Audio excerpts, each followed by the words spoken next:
Hello, আজকে আমরা একটা ল্যাব সলভ করব। যেখানে আমাদের একটা পার্ট ট্রাভার্সাল ভালনারেবিলিটি রয়েছে। প্রথমে আমরা একটা ওয়েবসাইটটা নিচ্ছি। ওয়েবসাইটটা নিয়ে বার্ব সুইটের কমিউনিটি এডিশনের প্রক্সি টুলসটি ওপেন করেছি। সেই প্রক্সির HTTP তে যাচ্ছি এবং এখান থেকে আমি ব্রাউজারটা ওপেন করছি।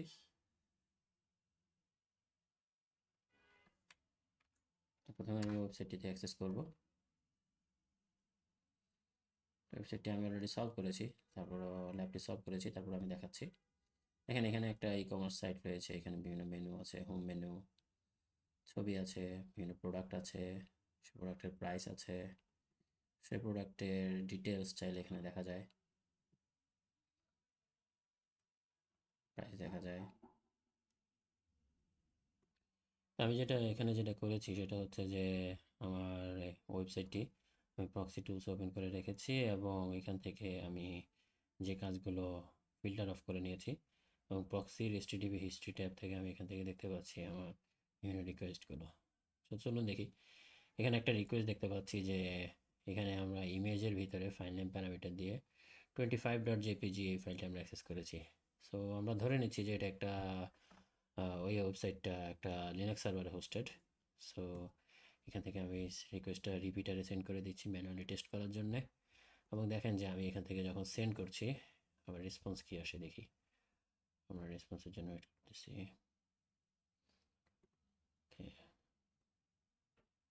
Stream fail to close correctly. So এখানে রিপিটার এখানে কমিউনিকেশন এরর পাচ্ছে, তার মানে আমার মনে হয় আমার ওয়েবসাইটটি শেষ। ইয়েস, আমার ওয়েবসাইটের অ্যাক্সেসটি বার বন্ধ করে দিয়েছে। তো আমি আবার ওপেন করি এখান থেকে। তো এখান থেকে আবার অ্যাক্সেস দ্য ল্যাব, আমি আবার নতুন করে একটি ল্যাব ওপেন করব। তো যেহেতু আমি নতুন করে ল্যাব ওপেন করব, আমি এখানে আমার সব হিস্ট্রি ক্লিয়ার করে দিচ্ছি। আমার টার্গেট থেকে আমার স্কোপ ডিলিট করে দিচ্ছি এবং আমি আবার প্রক্সিতে HTTP হিস্ট্রিতে চলে গেছি। যেহেতু আমাকে নতুন করে একটা ওয়েবসাইটের লিঙ্ক দিয়েছে, সো আমি এখান থেকে সেই ওয়েবসাইটের লিঙ্কটি নিব। লিঙ্কটি নিয়ে আমি হচ্ছে বারবার যে ব্রাউজার আছে সেখানে এটা ওপেন করব। বারবার ব্রাউজার থেকে আমি এটা ওপেন করব।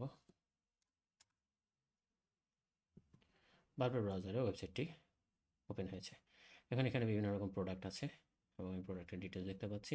প্রোডাক্টের প্রাইস আছে, প্রোডাক্টের ডিসক্রিপশন আছে, প্রোডাক্টের একটি ইমেজ আছে। সো আমাদের ল্যাবে বলা আছে যে আমরা এখানে একটি ভালনারেবিলিটি আছে। সেই ভালনারেবিলিটিটা কি? সেটা হচ্ছে পার্ট ট্রাভার্সাল ভালনারেবিলিটি। সো বারবার কমিউনিটি এডিশন ইউজ করছি। বারবার কমিউনিটি এডিশন দেখে আমি দেখতে পাচ্ছি যে এখানে আমার HTTP হিস্ট্রিতে অনেকগুলো হিস্ট্রি আছে। HTTP হিস্ট্রিতে দেখেন আমার এখানে স্ল্যাশ এই রিকোয়েস্টটা দেখা যাচ্ছে। আবার আমি এখান থেকে JS ফাইল রিড করতে পারছি, এখান থেকে জেপিজি ফাইলগুলো দেখছি। সো আমি আবার এখান থেকে আমার যে file name equals to 50.jpg এই রিকোয়েস্টটি নিচ্ছি, এটা আমি রিপিটারে সেন্ড করে দিচ্ছি এবং এটা সেন্ড করার পরে আমি দেখবো যে আমার কী রেসপন্স আসে। তো দেখুন আমার HTTP2 200 ওকে রেসপন্স এসেছে এবং ইমেজের টাইপ এবং ইমেজের লেন্থ এসেছে 271160 এবং এখানে আমার যেহেতু এটা বাইনারি ফাইল, সো আমার এখানে কিছু বাইনারি আনরিডেবল ডাটা এসেছে। তো আমি যেটা করব এখানে ইমেজের পরে ফাইল নেমের পরে আমার যে যেটা বলাই আছে আমার এখানে ফাইল নেম এই প্যারামিটারটা এখানে ভালনারেবল। সো আমি যেটা করবো এখান থেকে dot dot slash dot dot slash dot dot slash, যেহেতু সাধারণত ওয়েবসাইট কি থাকে, ওয়েবসাইট হচ্ছে এই লোকেশনে থাকে যে slash var slash www slash project name slash index dot PHP, সাধারণত এইভাবে থাকে ওয়েবসাইটের। তো আমরা প্রথম আমরা ধরে নিচ্ছি যে আমাদের যে ইমেজ ফাইলটা আছে সেটা এই লোকেশনে আছে। তো সেখান থেকে আমরা ডট ডট দিয়ে বের হয়ে এই লোকেশনে আসবো, প্রজেক্ট নেম একটা ডট ডট আরেকটা ডট ডট দিব সেখান থেকে www আরেকটা ডট ডট দিয়ে আমরা ভারে চলে যাব। ভার যেই রুট ফোল্ডারে রয়েছে সেখানে চলে যাব, অর্থাৎ স্ল্যাশে চলে যাব। সাধারণত স্ল্যাশের আন্ডারে যে ফোল্ডারগুলো থাকে স্ল্যাশ etc স্ল্যাশ রুট, এখানে বিভিন্ন ফোল্ডারগুলো থাকে। আমরা যেটা করব সেটা হচ্ছে আমাদের এখানে বলা আছে যে এটা হচ্ছে পার্ট ট্রাভার্সাল ভালনারেবিলিটি এবং হচ্ছে আমাদেরকে ল্যাবের শুরুতে বলা ছিল অবশ্য তো এখান থেকে dot dot slash dot dot slash dot dot slash আমরা ডট ডট স্ল্যাশ এখানে এই ফোল্ডার আসবো, এখান থেকে একটা ডট ডট দিয়ে এখানে ব্যাক করব, এখান থেকে আরেকটা ডট দিয়ে স্ল্যাশ ভারে ব্যাক করব। তো এখান থেকে আমরা হচ্ছে বিভিন্ন ফোল্ডারে যাওয়ার চেষ্টা করব। এখান থেকে আমরা দেখবো যে হচ্ছে স্ল্যাশ এসসি স্ল্যাশ পাসওয়ার্ড। তো মেইনলি আমাদের উদ্দেশ্য হচ্ছে যে এই আমরা ধরে নিয়েছি প্রথমে যে এইভাবে প্রজেক্টটি সাজানো আছে। সো কেটে দিচ্ছি, আমি রিকোয়েস্টটি সেন্ড করছি এবং দেখতে পাচ্ছি যে আমি স্ল্যাশ পাসওয়ার্ড এই ফাইলটি আমরা রিড করতে পেরেছি। অর্থাৎ আমরা লিনাক্সের এখানে যে ত্রুটি সেটা হচ্ছে যে আমার ওয়েবসাইটের মধ্যে সাধারণত এই ফাইলটি থাকবে।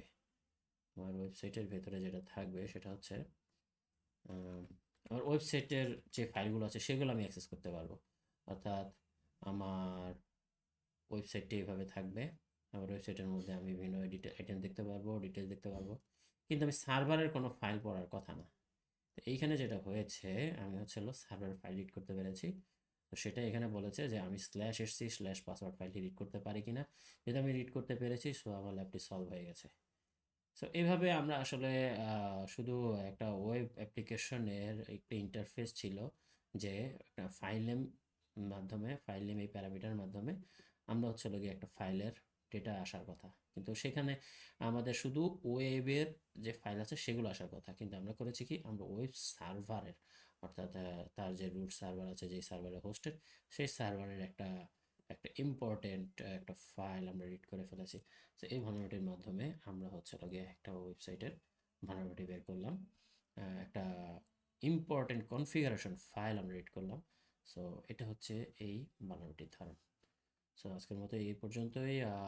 আমি এরকম শর্ট ভিডিও আরও দিতে থাকবো, তো সে পর্যন্ত আমার সাথেই থাকুন। ধন্যবাদ।